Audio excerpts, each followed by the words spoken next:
أعوذ بالله من الشيطان الرجيم بسم الله الرحمن الرحيم حاميم والكتاب المبين إنا جعلناه قرآنا عربيا لعلكم تعقلون وإنه في الكتاب لدينا لعلي حكيم أفنضرب عنكم الذكر صفحا أن كنتم قوما مسرفين وكم أرسلنا من نبي في الأولين وما يأتيهم من نبي إلا كانوا به يستهزئون فأهلكنا أشد منهم بطشا ومضى مثل الأولين. حامیم، اور قسم ہے اس واضح کتاب کی، یقیناً ہم نے اس کتاب کو عربی زبان کا قرآن بنایا ہے تاکہ تم لوگ سمجھ سکو، اور یقیناً یہ کتاب لوح محفوظ کے اندر ہمارے پاس بلند درجے والی ہے اور حکمتوں سے بھری ہوئی ہے۔ کیا ہم تم سے اس نصیحت نامے کو روک لیں اور ہٹا لیں گے صرف اس بنیاد پر کہ تم لوگ حد سے گزرنے والے لوگ ہو؟ ہرگز ایسا نہیں ہوگا۔ ہم نے تو پہلے لوگوں کے اندر بہت سے نبی بھیجے ہیں، اور ان کے پاس ان کا حال یہ تھا کہ ان کے پاس جو بھی نبی آتا تو وہ اس کے ساتھ استہزاء اور مذاق اڑاتے تھے۔ پھر ہم نے ان مکہ والوں سے بھی زیادہ سخت اور زور آور لوگوں کو ہلاک اور غارت کر دیا، اور پہلے لوگوں کی مثالیں تو چلی آئی ہیں اور گزر چکی ہیں۔ یہاں سے سورہ زخرف شروع ہو رہی ہے۔ یہ سورت مکی صورتوں میں سے ہے اور اس کی ایک آیت کو مدنی بتایا گیا ہے۔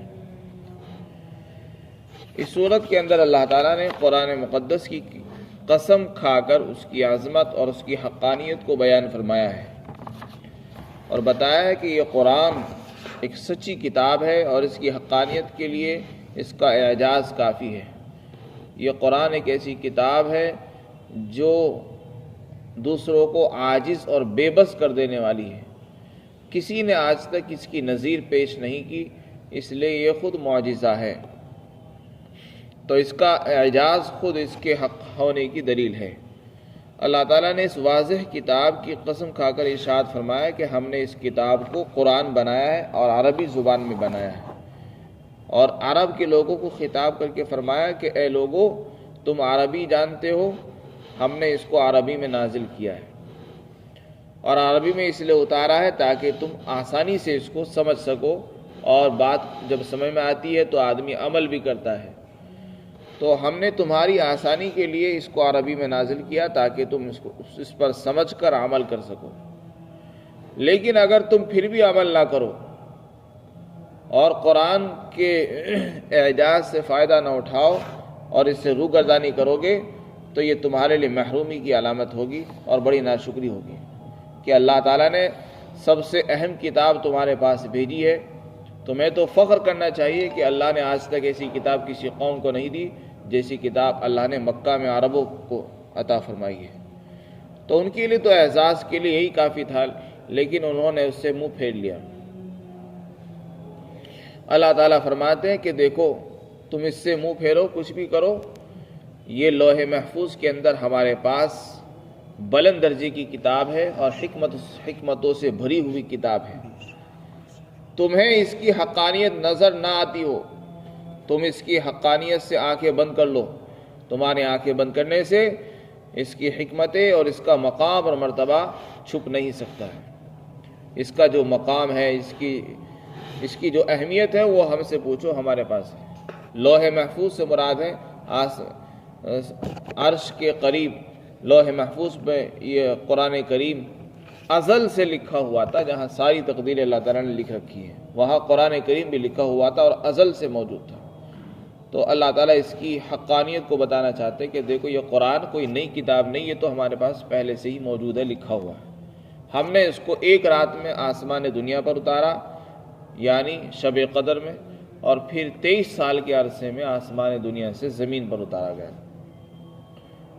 تو یہ قرآن ایک ایسی جگہ لکھا ہوا ہے جہاں کسی کی پہنچ بھی نہیں ہے، لا یمسہ الا المطہرون، وہاں صرف پاک فرشتے ہی پہنچ سکتے ہیں، ورنہ عام ایرو گیرو کی تو وہاں پہنچ بھی نہیں ہے۔ تو پھر تم لوگ کیوں اس کے بارے میں شک کرتے ہو؟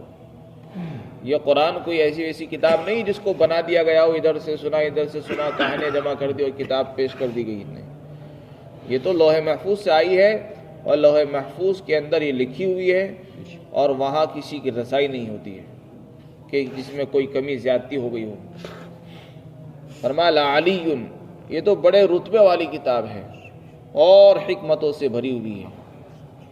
اس کے بعد ارشاد فرمایا اگر تمہیں اس کی حکمتیں نظر نہیں آتی اور تم اس سے منہ پھیرو گے اور تم حد سے آگے بڑھو گے تو ہم پھر بھی اس کتاب کو بھیجنا بند نہیں کریں گے، نہ اس کی تبلیغ بند کریں گے، نہ اس کی وحی روکیں گے۔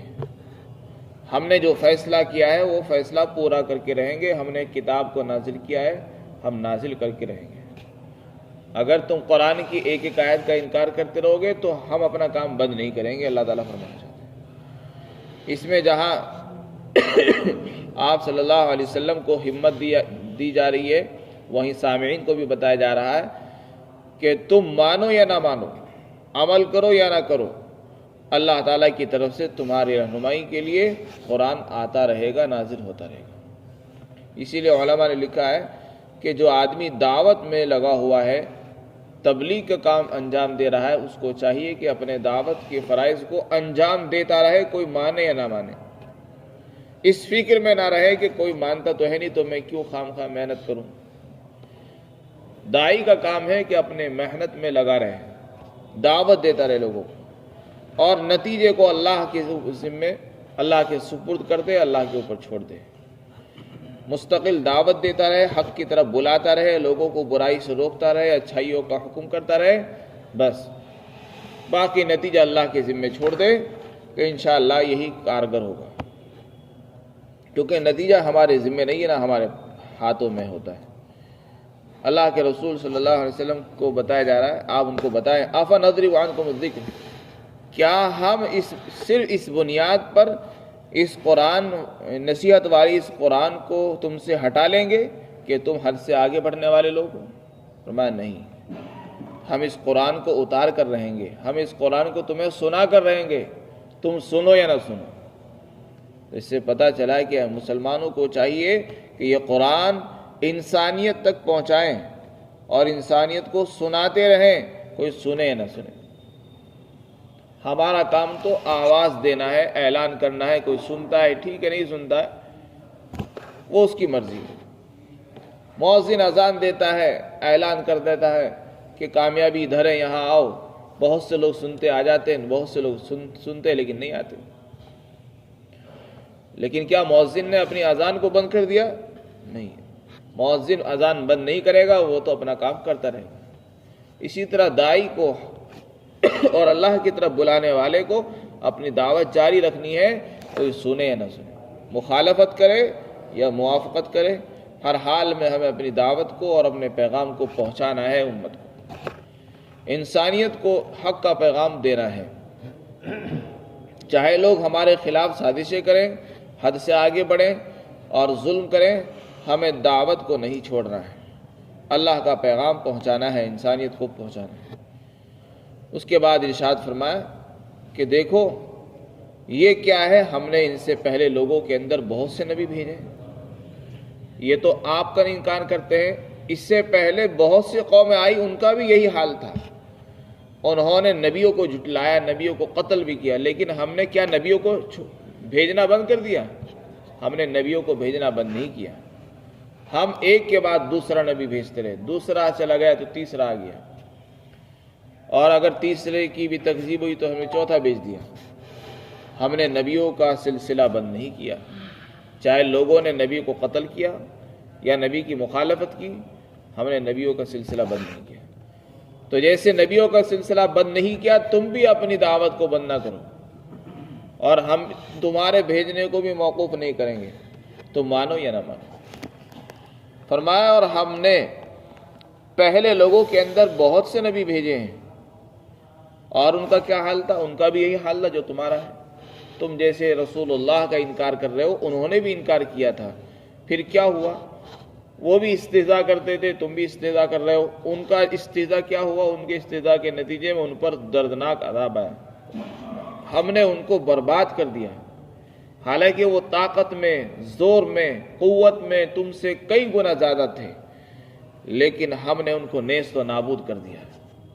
تو جیسے ان کو ہم نے نیست و نابود کیا ہے، صرف اس بنیاد پر کہ انہوں نے حق کا مذاق اڑایا، اسلام کا مذاق اڑایا، دین کا استہزاء کیا ہے، یہی حال ہم تمہارا بھی کرنے والے ہیں۔ چنانچہ غزوہ بدر کے اندر اللہ نے مکہ کے مشرکین کو ذلیل کیا اور ان کو ذلت کے ساتھ سزا دی گئی، اور ان کے بڑے بڑے سردار مارے گئے، ان کی کمر ٹوٹ گئی۔ وہ ایک ایسا زخم تھا کہ جس کی وہ تاب نہیں لا سکے، اور پورے سال وہ جھنجھلاتے پھرتے رہے۔ چنانچہ اسی کے انتقام کے اندر احد کے اندر چلائے۔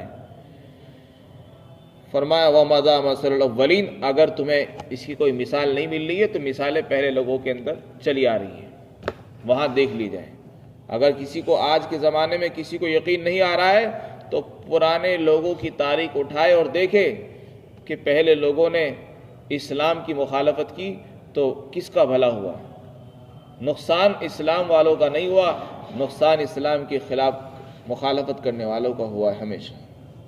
تو اللہ تعالیٰ نے ایک ہی دین اتارا ہے، وہ دین اسلام ہے، اسی میں ہمارے لیے عافیت ہے۔ مسلمانوں کو چاہیے کہ اسی کو مضبوطی سے پکڑے رکھیں، اس کو نہ چھوڑیں اور نہ اس پہ کسی کے ساتھ سمجھوتا کریں، اس لیے کہ ہماری کامیابی اسی میں ہے، اس سے ہٹ کر کامیابی نہیں ہے، چاہے ساری دنیا ہمارے مخالف ہو جائے۔ اللہ تعالیٰ ہم سب کو عمل کی توفیق نصیب فرمائے۔